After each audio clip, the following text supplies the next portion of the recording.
प्रिय विद्यार्थियों, इससे पहले मीटिंग में हम बात कर रहे थे समकालीन भारत में सामाजिक समस्याओं के सिलेबस की 4 यूनिट हमने डिस्कस किया था। आज हम 5वीं यूनिट पे बात कर रहे हैं। 5वीं यूनिट में पहली जो चैप्टर है वो है अनुसूचित जातियां। अनुसूचित जातियों की भारतीय संदर्भ में क्या स्थिति है, क्या नियोग्यताएं हैं, क्या इनके सामने प्रॉब्लम आ रही है, क्या उसका समाधान हो सकता है, समय समय पे बने हुए कानून क्या पूर्ण रूपेण यहाँ पे कर रहे हैं या नहीं कर रहे हैं। इन बातों को हम इसमें देखने का प्रयास करेंगे। हालांकि हम ये अच्छी तरह से जानते हैं कि भारतीय संदर्भ में पर्टिकुलर कुछ एक जगह पे आज भी अनुसूचित जातियों को अलग दृष्टिकोण से देखा जाता है, लेकिन पहले की बनिस्बत आज काफ़ी कुछ अंतर आ गया है।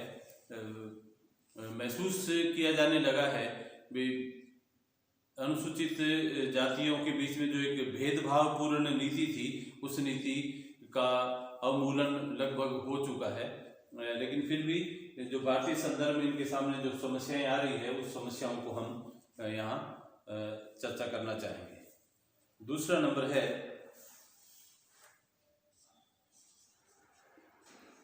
अनुसूचित जनजातियां।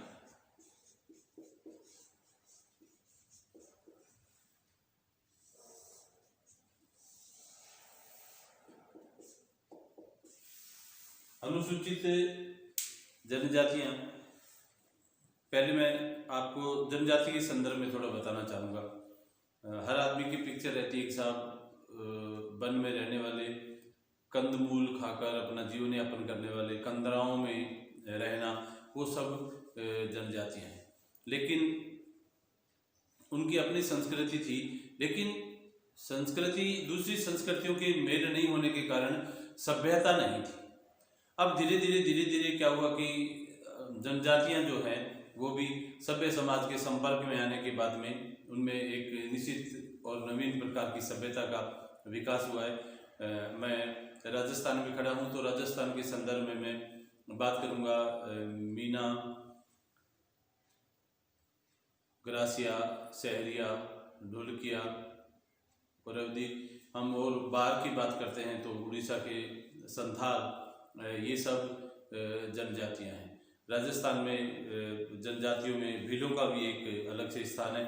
राजस्थान में धौलपुर, बांसवाड़ा, डूंगरपुर से सटते हुए मध्य प्रदेश का कुछ हिस्सा भी इसमें सम्मिलित हो जाता है, जहाँ पे जनजातियां निवास कर रही है।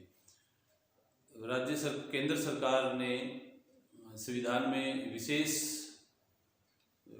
व्यवस्था की है इनके उत्थान के लिए। शिक्षा में एक निश्चित प्रकार का उनको आरक्षण प्रदान किया गया है, नौकरियों के संदर्भ में भी, लेकिन फिर भी इनकी अपनी कुछ नियोग्यताएं हैं, कुछ समस्याएं भी है। कानूनी दृष्टिकोण से इनको जो परिलाभ मिलना चाहिए वो मिल रहा है या नहीं मिल रहा है। इनके जो समस्याएं हैं उनके समाधान के संदर्भ में समय समय पे जो लेजिस्लेशन बने हैं क्या वो सही तरीके से लागू है या नहीं है, उन सब को हम यहाँ देखना चाहेंगे। साथ ही साथ भारतीय संदर्भ में कंपैरेटिव स्टडी करना चाहेंगे कि पहले की बनिस्पत क्या अब उसमें कुछ अंतर आया है या नहीं आया है। तीसरे नंबर पे है अन्य पिछड़ा वर्ग, जिसको ओबीसी, एसटी, एससी के नाम से पहचाना या पुकारा जाता है।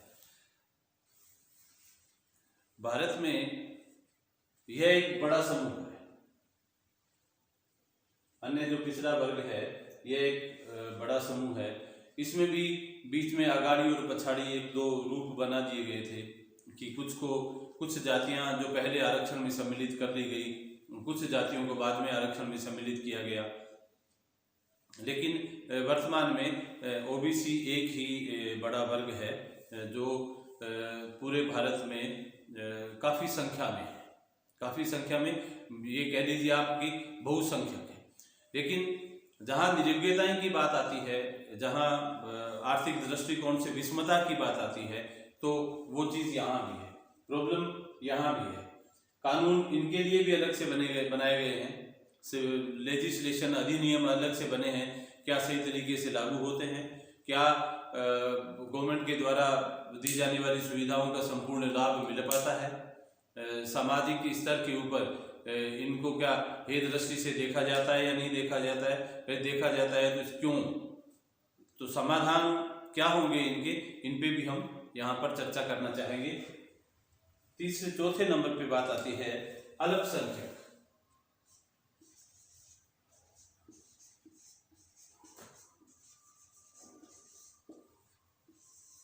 माइनॉरिटी। भारत में बहुसंख्यक लोगों की बनिस्बत कुछ ऐसे धर्म के लोग या ऐसी जातियों के लोग जो संख्या में कम हैं, हम यहाँ उन्हें माइनॉरिटी में या अल्पसंख्यक में रखते हैं। जैसे जैन धर्म से संबंधित लोग, जैसे सिख धर्म से संबंधित लोग, जैसे इस्लाम धर्म से संबंधित लोग, जो भारतीय संदर्भ में अल्पसंख्यक की श्रेणी में आते हैं। राज्य सरकार और केंद्र सरकार के तत्वाधान में अल्पसंख्यक के लिए एक अलग से व्यवस्था की गई है। इनको एक अलग से निश्चित प्रकार का आरक्षण भी प्रदान किया गया है, लेकिन इनकी अपनी निरुद्योगिता है, इनकी अपनी समस्याएं हैं। उन समस्याओं से निजात के लिए क्या समाधान हो सकते हैं? केंद्र सरकार के द्वारा जो इनके संबंध में लेजिस्लेशन पारित किए गए हैं, क्या वो सही रूप में कारगर हैं, लागू हो रहे हैं, या बहुसंख्यक जो लोग हैं वो अल्पसंख्यक को कहीं न कहीं किसी रूप में प्रभावित कर रहे हैं? यदि कर रहे हैं तो उस प्रभाव के कारण उनके सामने क्या समस्याएं आ रही है, उसको हम यहाँ देखना चाहिए। यानी ये जो 4 वर्ग हमने यहाँ पे देखे, इन 4 वर्ग में राजनीतिक, आर्थिक, सामाजिक, शैक्षणिक, सांस्कृतिक, धार्मिक स्थितियां कैसी है इनकी, किन स्थितियों से ये गुजर रहे हैं, उन सभी स्थितियों की हम यहाँ चर्चा करना चाहेंगे। नेक्स्ट नंबर है साहब संप्रदायवाद की समस्या।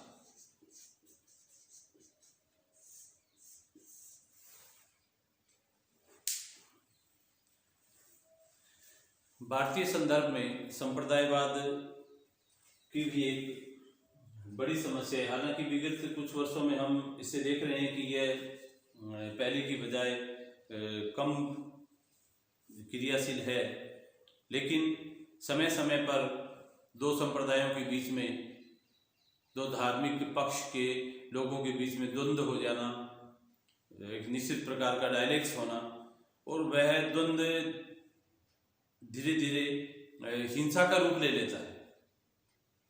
उससे बहुत बड़ी हानि होती है, जन धन माल सबकी उसमें एक निश्चित प्रकार की हानि होती है, जो कि एक राष्ट्र के लिए उपयुक्त नहीं है, उचित नहीं है। हम यहाँ भारत में संप्रदायवाद के मूल क्या कारण है, उससे क्या परिणाम आते हैं, उससे क्या प्रभाव पड़ते हैं, इन पे चर्चा करना चाहेंगे। आज हमने अनुसूचित जातियां, अनुसूचित जनजातियां, अन्य पिछड़ा वर्ग, अल्पसंख्यक वर्ग, संप्रदायवाद की समस्या, इन पे ब्रीफली चर्चा की। यह बीए पार्ट सेकंड में पढ़ाए जाने वाले समकालीन भारत में सामाजिक समस्याएं पुस्तक है, उसी पुस्तक का एक 5वीं यूनिट में यह विषयावली है जिसका हमने अध्ययन किया। नेक्स्ट मीटिंग में हम और दूसरे विषय के साथ उपस्थित होंगे। धन्यवाद।